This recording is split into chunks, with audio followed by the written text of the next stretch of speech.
A graça e a paz do nosso Senhor Jesus Cristo seja com todos vocês, amigos, irmãos, que fazem parte do canal Medita de Dia e de Noite. E com você também que está chegando agora, que está começando a conhecer o nosso canal. Para nós é uma honra tê-lo conosco. Vamos prosseguindo com os nossos estudos bíblicos. Nós estamos estudando nesse período os livros da Bíblia. E hoje vamos estar falando sobre o quinto livro da Bíblia, na ala chamada Pentateuco, que são os 5 livros, os 5 primeiros livros de autoria mosaica. Começando aí pelos nossos pontos abordados em cada livro, como é de costume para aqueles que já estão há algum tempo nos acompanhando. Para aqueles que estão vindo, nós estudamos sobre 6 pontos abordados sobre cada livro, e algum livro ou outro sempre terá acréscimo de um ponto, que é o contexto histórico. Hoje vamos estar falando sobre Deuteronômio. Deuteronômio indica tudo que o autor desse livro, que é o primeiro ponto, é Moisés. O conteúdo do livro se identifica com Moisés. Nós começamos a ler o livro e nós vemos no primeiro capítulo, já no primeiro versículo, que está escrito assim: Moisés escreveu a lei. Ou seja, essas as palavras que Moisés falou a todo Israel. Então a gente vê que o próprio conteúdo de todo o livro se identifica com Moisés como o quê? Como o autor, como aquele que escreveu o livro. Falou através destas palavras. É óbvio que foi Deus usando Moisés para fazer isso. Também, além de ele ter escrevido essas leis, ele deu aos sacerdotes, e há indício que ele tenha escrito todo o livro. Por quê? Você que estuda a Bíblia há um pouco tempo mais, você já vai saber sobre isso. Por que há indício que ele escreveu todo o livro? O nome de Moisés aparece quase 40 vezes nesse livro. Então ele percorre praticamente o livro inteiro, o nome de Moisés, e reflete a sua personalidade como líder, como profeta, até mesmo como servo de Deus. Além disso, nós vemos que isso apoia a autoria ser de Moisés, ser dada a Moisés. Então nós vemos também sobre a tradição que sempre mencionamos quando nós falamos sobre o autor. Tanto a judaica quanto a samaritana e também os estudiosos da Bíblia, eles são unânimes em identificar que Moisés é o autor. E se formos fazer uma pesquisa mais a fundo também, nós vamos ver no Novo Testamento Cristo, Pedro, Estevão e tantos outros falando dos livros da lei, confirmando a autoria de Moisés. E é bem provável agora que o último capítulo, que contém o relato da morte de Moisés, tenha sido escrito por seu amigo íntimo, que era Josué, que mais tarde passou a ser o líder de Israel. Então fica aí para nós esse primeiro ponto. O autor é Moisés. O próprio livro traz a sua personalidade, traz a sua maneira e a sua forma, e comprova para nós através de pontos que tenha sido Moisés que escreveu esse livro. Agora a data. Sempre quando falo de data, vocês que estão acompanhando mais tempo, vocês sabem que eu falo que são datas sugeridas, e que também cabe a gente ter o bom senso e acreditar que essa sugestão dada sobre a datação de cada livro, ela não é uma data precisa, porque não tem como. Esse é o grande desafio, né, da arqueologia, datar de forma precisa. E também não é um chute assim qualquer, mas analisando os fatos, analisando as coisas encontradas, se data, principalmente o livro, né, no original, se data a escrita ali logo que eles iniciam o êxodo, ou seja, a saída do Egito, por volta de 1440, e eles chegam à planície de Moabe. Então aonde Deuteronômio é provavelmente escrito, dá-se aí a data de 1400 anos antes de Cristo. Ou seja, eles saem do Egito 1440, percorre durante 40 anos no deserto, e quando eles chegam à planície de Moabe, que lá no final lá Moisés vai avistar a terra e Deus vai falar: você só vai ver, mas você não vai poder entrar, já se passaram 40 anos. E as datas são contadas caindo, diminuindo, e depois daí de Cristo aí começa a contar, vamos dizer assim, aumentando. Então, de 1440 a saída do Egito, 40 anos percorrendo no deserto, nas planícies de Moabe. Agora chega o povo de Israel no ano de 1400 a.C.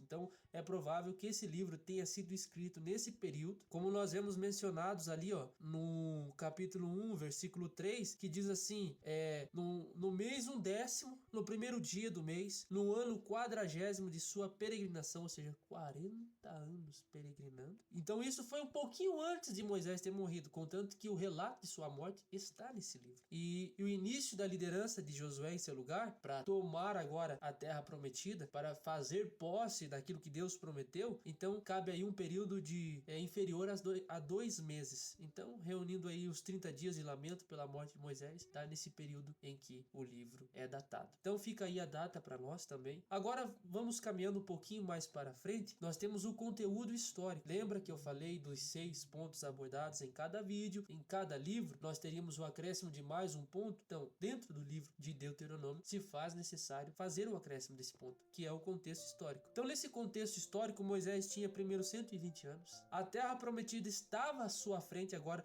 Aquilo que tanto o povo almejou, batalhou, lutou e até mesmo muitos deles pereceram por sua incredulidade e falta de paciência em esperar a promessa de Deus se cumprir, estava agora à frente deles. A um passo, vamos dizer assim, para possuir aquilo que Deus tinha prometido a eles. Então, na saída dos israelitas, na tirada dos israelitas da escravidão do Egito, Moisés guiou eles pelo deserto para receberem a lei de Deus. Foi como se fosse um processo para que o povo, depois que possuísse a terra, continuasse o quê? Servindo a Deus. E esse é o grande ponto de atenção que nós vamos ver no conteúdo do livro, que o povo, além de ter passado pelo deserto, ao possuir a terra, deveria continuar com o mesmo coração em servir, com o mesmo coração em ser fiel, com o mesmo coração em obedecer a Deus. Isso faz parte do contexto histórico. Então, eles são guiados pelo deserto, eles vão até o Monte Sinai, eles recebem as leis. Aí acontece de que o povo, na ausência de Moisés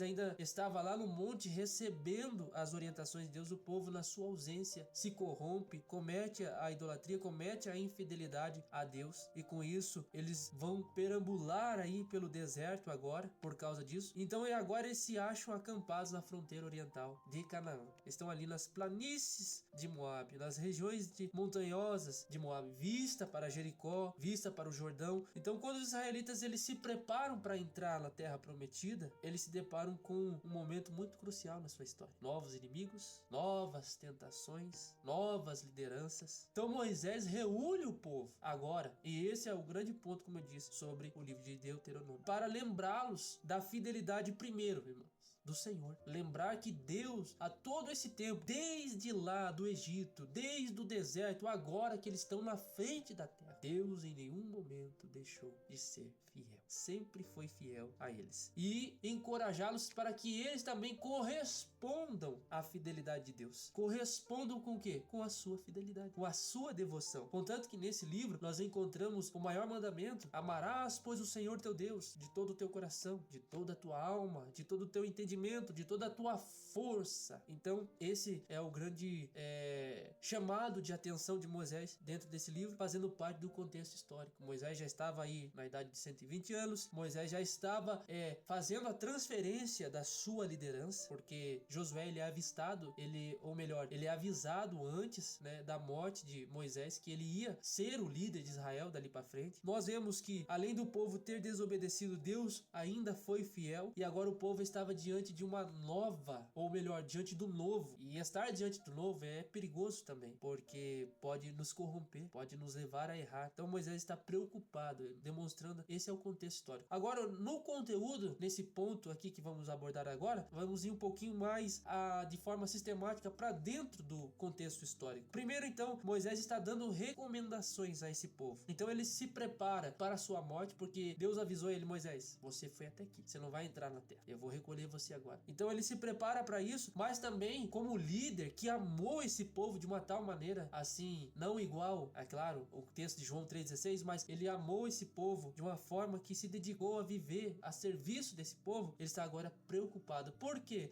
Qual que é o motivo da preocupação de Moisés com Israel, com o povo de Deus? Porque toda aquela geração que sai do Egito, adulta, tombou no deserto. E agora está ali, de pé diante dele, uma geração nova. Uma geração que alguns eram bebês no tempo que saíram do Egito, outros ainda eram crianças, alguns nasceram no período de 40 anos ali peregrinando pelo deserto, agora já estavam numa idade um pouquinho mais avançada, e havia dois ali que fazia parte dessa geração que saiu do Egito, que era Josué e Caleb. Então essa é a preocupação em Moisés. Então ele está pronto para sua partida, mas está querendo aprontar o povo, arrumar o povo para o novo. Então o que acontece aqui? Moisés experimenta muitos sentimentos de antecipação do povo. Por quê? Porque ele está um pouco preocupado com o povo. Mas também Deuteronômio, ele é uma proclamação de uma segunda chance para Israel, como se através dessas palavras estivesse sendo dita ao povo: os seus pais erraram no deserto, pereceram no deserto, mas vocês estão tendo a chance de ir avante, prosseguindo com o meu plano, como se Deus estivesse falando assim para eles. Outra coisa também que fala é a falta de fé e fidelidade do povo na conquista de Canaã. Também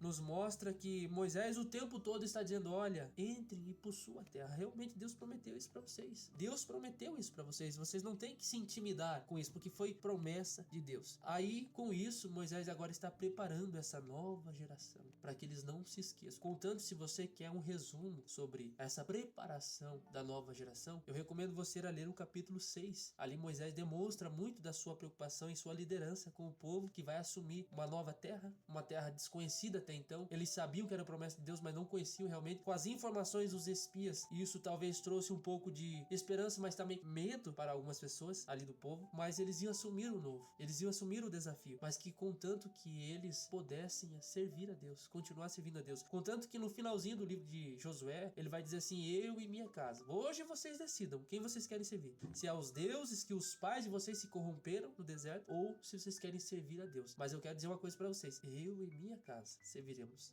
ao Senhor. Vamos lá para o próximo ponto. Esse é o conteúdo. Próximo ponto é o ponto de aplicação pessoal. O que Deuteronômio, que mensagem Deuteronômio pode passar para nós na atualidade, nos dias de hoje? Você que está me vendo, você que participa do nosso canal, você que está chegando agora, será que mensagem eu posso aprender com o livro de Deuteronômio? O que eu posso aprender com essa... Não é uma repetição da lei, mas é uma orientação a mais sobre a lei. Às vezes o aviso precisa ser reforçado, né? Porque as pessoas se esquecem, as pessoas não dão a devida importância, e Deus dá a devida importância a gente. Por isso ele é digno que a gente atente para suas palavras e as ponha em prática. Deuteronômio, ele é caracterizado por um forte senso do quê? De urgência. É urgente. Você vai ler agora, você vai ver que é um tempo de desafio e decisão. Porque é um tempo de desafio. Moisés agora está transferindo a sua liderança. É um grande desafio agora para Josué assumir o povo, que não era um povo fácil. Ele acompanhou isso. Ele esteve presente nos momentos ruins, nos momentos bons, mas agora ele vai assumir um desafio. Ele vai se tornar líder desse povo. Moisés agora não consegue mais ver além, porque a sua história chega até ali. E agora ele está partindo para Deus. E também é um ponto decisivo, porque o povo agora vai assumir, o povo vai agora viver a promessa. Não vai ficar só agora em palavras, o povo vai experimentar uma terra que manda leite e mel. Então como que vão se comportar nesse período, nesse momento? Que decisão vão tomar? E outra coisa, no próprio livro, no capítulo ali 30, versículo 19, diz assim: te tenho proposto. Quem tá falando? Deus. A vida e a morte, a bênção e a maldição. Aí Deus aconselha, porque nós não sabemos escolher certo. Escolhe, pois, a vida, para que vivas, tu e tua semente, ou seja, você e a sua família, você e a sua casa, você e a sua posteridade. Então a decisão, ela passa a ser lançada para nós. Decidimos. Então hoje, fazendo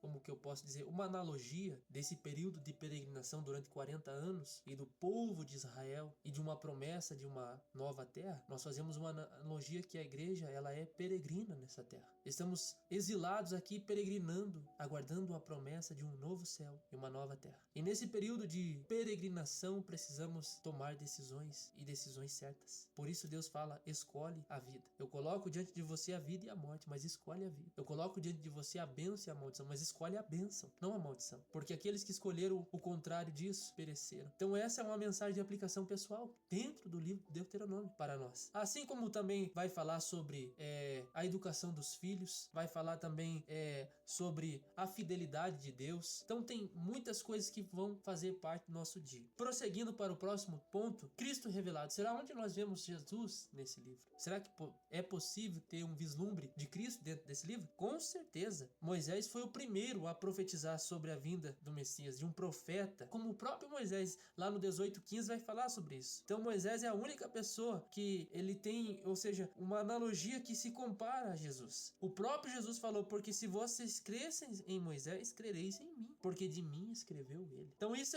puxando aqui, voltando para um ponto lá atrás, que é o primeiro ponto do autor, veja, o próprio Jesus falou: Moisés escreveu. Então isso dá o quê? Um ponto de autoria, mas também um ponto de que revela Cristo dentro desse livro, como o profeta que viria para remir a Israel. Não viria só trazer uma mensagem, mas viria trazer salvação. Então a gente vê esse detalhe sobre Cristo revelado dentro do livro. E agora o Espírito Santo em ação, o tempo todo. Esse é o último ponto nosso desse estudo. O tempo todo o Espírito Santo, ele está em ação. Ele está em atividade redentora. Então isso recorda que o povo tinha o Espírito de Deus agindo a favor dele, desde a libertação do Egito até o momento em que eles são guiados pelo deserto, protegidos, capacitados a realizar as coisas que Deus queria que eles realizassem naquele tempo, como o próprio tabernáculo, né? E também o próprio apóstolo Pedro fala que Moisés, claramente como homens santos de Deus, falaram inspirados pelo Espírito Santo, ou seja, como porta-voz de Deus. E Moisés demonstrou a presença do Espírito Santo enquanto profetizava, enquanto liderava. Então temos muitas coisas aqui que mostram para nós a ação do Espírito dentro desse livro. Eu desejo a você toda sorte de bênção, paz, alegria em sua família. Que Jesus Cristo esteja com vocês. E eu aguardo vocês até o próximo vídeo. Que Deus abençoe a todos.